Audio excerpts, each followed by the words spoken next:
Welcome all. இந்த வீடியோவில் நம்ம சிவில் சர்வீசஸ் எக்ஸாம் எப்படி ப்ரிப்பேர் பண்ணுறது அப்படின்றதுக்கான ஸ்ட்ராட்டஜிஸ் தான் நம்ம பார்க்க போகிறோம். இது என்னோடய பார்ட் 1 வீடியோ.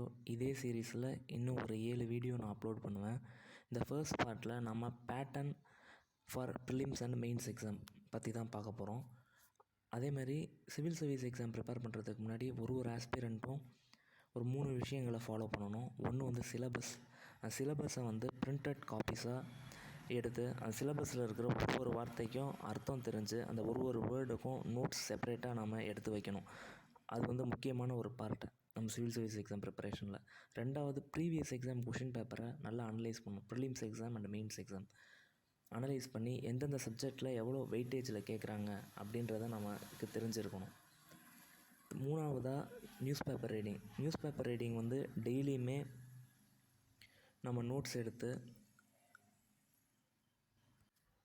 கொஷின் பேப்பர் வந்து ரொம்ப டைனமிக்காக செட் பண்ணுறாங்க. குறிப்பாக மெயின்ஸ் எக்ஸாமில் கேள்விகள் வந்து ரொம்ப டைனமிக்காக இருக்கிறதால இந்த மாதிரி நியூஸ் பேப்பர்ஸ் ரீடிங் வந்து ரொம்ப இன்றியமையாததாக இருக்குது. இன்றைக்கி கண்டென்ட்டுக்குள்ளே நம்ம போகலாம். இந்த scheme of examination preliminary exam அப்படின்னு பார்த்தோன்னா அதில் 2 பேப்பர் இருக்கும். ஒன்று ஜென்ரல் ஸ்டடீஸ், இன்னொன்று சிசாட், அதாவது civil services aptitude test.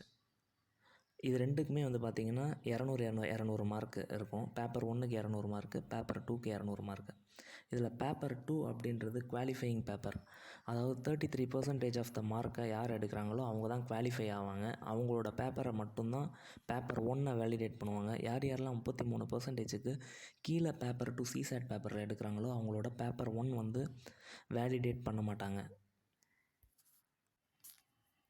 Paper 1ல் என்னென்ன சப்ஜெக்ட் இருக்கும், அதோட புக் லிஸ்ட் இதெல்லாம் நான் நெக்ஸ்ட் வீடியோவில் கவர் பண்ணுறேன். சிசாட்டுக்குன்னு ஒரு செப்பரேட்டாக ஒரு வீடியோ, அதுக்கான ப்ரிப்ரேஷன் ஸ்ட்ராட்டஜியும் நான் இன்னொரு செப்பரேட் வீடியோவாக நான் கவர் பண்ணுறேன். அதை இப்போ நெக்ஸ்ட் பார்ட்டில் போகலாம். இது மெயின்ஸ் எக்ஸாம் அப்படின்னு எடுத்துக்கிட்டோன்னா இதில் பேப்பர் ஏ அண்ட் பேப்பர் பின்னு 2 பேப்பர் இருக்கும். பேப்பர் ஏன்றது லாங்குவேஜ் பேப்பர், பேப்பர் பின்றது இங்கிலீஷ் லாங்குவேஜ் பேப்பர். அதாவது பேப்பர் ஏன்றது 8th ஷெட்யூல் ஆஃப் கான்ஸ்டிடியூஷனில் 22 லாங்குவேஜஸை வந்து அந்த 22 லாங்குவேஜில் ஏதாச்சும் ஒரு லாங்குவேஜை நம்ம செலக்ட் பண்ணி அதை வந்து நம்ம பேப்பர் ஏ சப்ஜெக்டாக சூஸ் பண்ணி அதை எழுதணும். பேப்பர் பின்றது இங்கிலீஷ் லாங்குவேஜ் பேப்பர். இந்த ரெண்டுமே வந்து சிசாட் மாதிரியே இது வந்து மெயின்ஸில் ஒரு குவாலிஃபையிங் பேப்பர். அதாவது அந்த அடிப்படையான அந்த குவாலிஃபையிங் மார்க்கை எடுத்தால் தான் மெரிட் பேப்பர்ஸை வந்து கவுண்ட் பண்ணுவாங்க. மெரிட்டில் வந்து பார்த்தோன்னா மொத்தம் 7 பேப்பர் இருக்குது. அந்த 7ல் பேப்பர் 1ன்றது எஸ்ஏ பேப்பர். ஒரு எஸ்ஏவை வந்து நம்ம நல்லா எழுதணுன்னா அதுக்கு நம்ம கரண்ட் அஃபேர்ஸ் நல்லா தெரிஞ்சிருக்கணும்.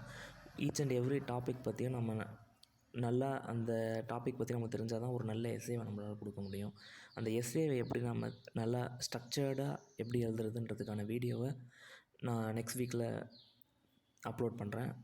அப்புறம் பேப்பர் 2 வந்து ஜென்ரல் ஸ்டடீஸ் 1, அதுக்கு ஒரு 250 மார்க்ஸ். பேப்பர் 3 GS 2, அதில் ஒரு 250 mark. Paper 4 and paper 5 general studies 3 and general studies 4. இப்போ பேப்பர் 6 அண்ட் 7 அப்படின்னு எடுத்துக்கிட்டோன்னா ஆப்ஷனல் சப்ஜெக்ட். இந்த சப்ஜெக்ட் வந்து ஏதாச்சும் ஒரு சப்ஜெக்டை வந்து நம்ம ஆப்ஷனல் சப்ஜெக்டாக சூஸ் பண்ணணும். இதற்கான கேள்விகளோட தரம் வந்து எந்த அடிப்படையில் இருக்கும்னா போஸ்ட் கிராஜுவேட் லெவலில் இருக்கும். ஸோ ஒரு ஆப்ஷனல் சப்ஜெக்டுன்றது நாம் கொஞ்சம்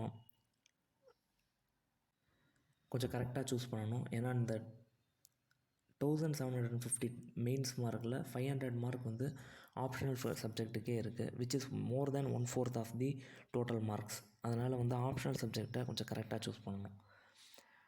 இப்போ இந்த 7 சப்ஜெக்டையும் டோட்டல் பண்ணோன்னா நமக்கு 1750 மார்க்ஸ் வரும். இது வந்து ரிட்டன் டெஸ்ட்டில் இருக்கக்கூடிய டோட்டல். இது இல்லாமல் பர்சனாலிட்டி டெஸ்ட், அதில் ஒரு 275 marks. So grand total 2025 marks.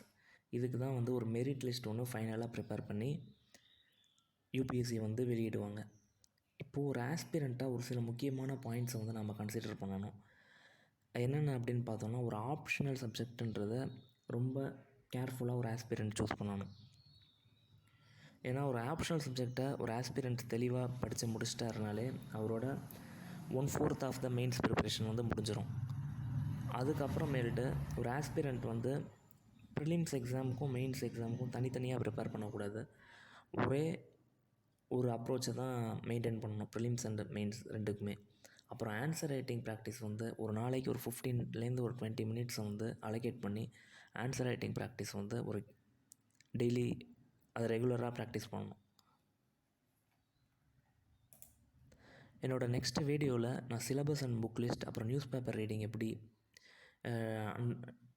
ரெகுலராக நம்ம நோட்ஸ் எடுக்கிறது, கரண்ட் அஃபேரை எப்படி நாம் பிரித்து எக்கனாமிக் எப்படி நோட்ஸ் எடுக்கலாம், ஜியாகிரஃபிக்கு எப்படி கரண்ட் அஃபேர்ஸை நோட்ஸ் எடுக்கலான்றதெல்லாம் நான் சொல்லுவேன். அப்புறம் ஆன்சர் ரைட்டிங் ப்ராக்டிஸ் எப்படி பண்ணுறது, எப்படி ஒரு ஆன்சரை ஸ்ட்ரக்சர்டாக எழுதுறது, அதெல்லாம் ஆன்சர் ரைட்டிங் செஷனில் நான் கொடுப்பேன். இந்த வீடியோ உங்களுக்கு பிடிச்சிருந்தா இந்த சேனலை சப்ஸ்கிரைப் பண்ணுங்கள். தேங்க்யூ.